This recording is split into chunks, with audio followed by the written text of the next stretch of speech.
আসসালামু আলাইকুম। ঝর্ণাস কুকিং হাউজের আজকের আয়োজনে বিস্কুট ও ক্রিম দিয়ে খুবই মজার ঠান্ডা ঠান্ডা একটি ডেজার্ট তৈরি করে দেখাবো। সামনে ঈদ, তার উপরে গরম। আশা করি ভিডিওটি আপনাদের কাছে ভালো লাগবে। ভিডিও ভালো লাগলে না টেনে পুরো দেখার অনুরোধ রইল।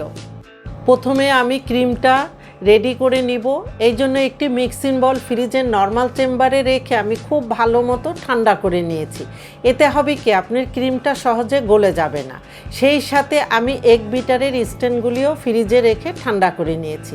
এখন এই মিক্সিং বলের মধ্যে খুবই ঠান্ডা 1 কাপ হুইপ ক্রিম দিয়ে এগ বিটারের সাহায্যে খুব ভালো মতো বিট করে নিব, অথবা 2 থেকে 2.5 মিনিটের মতো। আর এই ক্রিমটাও যদি আপনি ঠান্ডা নেন, সেই ক্ষেত্রে কিন্তু আপনার এই ক্রিমটাও সহজে গলে যাবে না। 2.5 মিনিট বিট করে নেওয়ার পরে এখানে 1.5 টেবিল চামচ আইসিং সুগার দিয়ে দিচ্ছি। কারণ ক্রিমটা কিন্তু এমনিতে একটু মিষ্টি থাকে, তাই এখানে মিষ্টিটা আপনাদের টেস্ট মতো কমিয়ে বা বাড়িয়ে দিতে পারেন। আইসিং সুগার দিয়ে আরও 1 মিনিটের মতো বিট করে নিব। 1 মিনিট পরে এখানে দিয়ে দিব ভ্যানিলা এসেন্স 1 চা চামচ দিয়ে আবারও আমি 1.5 থেকে 2 মিনিটের মতো বিট করে নিব। 1 মিনিট বিট করে নেওয়ার পরে চারিদিকের ক্রিমটা একটু মাঝখানে দিয়ে আবারও 1 মিনিটের মতো বিট করে নেব।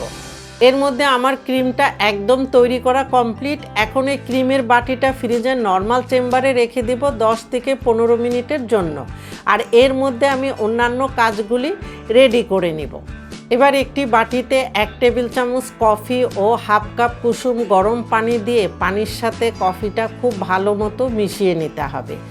আর এই মিশ্রণটা কিন্তু আপনাকে ঠান্ডা করে ব্যবহার করতে হবে, তাই এখানে বেশি গরম পানি ব্যবহার করার কোনো প্রয়োজন নেই। আর এখন এই ডেজার্টটা তৈরি করার জন্য এখানে আমি মেরিগোল্ড বিস্কুট নিয়েছি। আপনাদের পছন্দ মতো যে কোনো দেশি বিস্কুটই নিতে পারেন। এখন এই কফির মিশ্রণের মধ্যে একটি একটি করে বিস্কিট দিয়ে জাস্ট এপিট ওপিট ভিজিয়ে সাথে সাথে উঠিয়ে নিয়ে এখানে 2 লেয়ার করে বিস্কুট দিয়ে দিচ্ছি, কারণ বিস্কুটগুলি খুব পাতলা নরম। বিস্কুট দেওয়ার পরে এখানে ক্রিম দিয়ে বিস্কুটগুলি খুব ভালো মতো ঢেকে দিয়ে এখানে আমি 3 ধরনের বাদাম নিয়েছি। কাজু বাদাম, পেস্তা বাদাম, কাঠবাদাম, এইরকম একটু কুচি করে কেটে নিয়েছি। বাদামগুলি সব এখন মিশিয়ে নিচ্ছি। আর এখানে চাইলে আপনারা যে কোনো এক ধরনের বাদাম ব্যবহার করতে পারেন। এখন ক্রিমের উপরে কিছুটা বাদাম দিয়ে তার উপরে আবারও বিস্কুটগুলি 2 লেয়ার করে দিতে হবে। বিস্কুটগুলি দেওয়ার পরে উপরে আবারও ক্রিম দিয়ে বিস্কুটগুলি খুব ভালো মতো ঢেকে দিতে হবে, যেন কোথাও এতটুকু অংশ বাদ না যায়। ক্রিম ভালো মতো সেট করে দিয়ে এখন উপরে বাদাম কুচি দিয়ে একদম সমান করে দিতে হবে, যেন কোনো অংশ এতটুকু বাদ না পড়ে। এখন টিস্যু দিয়ে চারিদিক থেকে মুছে দিয়ে একটি প্লাস্টিক র্যাপার দিয়ে ঢেকে ফ্রিজের নর্মাল চেম্বারে রেখে দিব ওভারনাইটের জন্য, অথবা 12 ঘন্টার জন্য। আর হাতে যদি একদমই সময় না থাকে 4 ঘন্টার জন্য রেখে দিলে মোটামুটি হবে।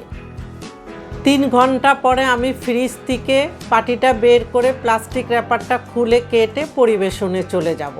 দেখলেন তো কত সহজেই তৈরি হয়ে গেল বিস্কুট ও ক্রিম দিয়ে দারুণ স্বাদের ঠান্ডা ঠান্ডা এই ডেজার্টটি। ক্রিম ও কফির মিশ্রণে ফ্লেভারটা খুবই ভালো হয়েছে। এতক্ষণ আমার এই ভিডিও দেখার জন্য আপনাদের অনেক ধন্যবাদ। আপনারা ভালো থাকবেন, আমাদের জন্য দোয়া করবেন। আল্লাহ হাফেজ।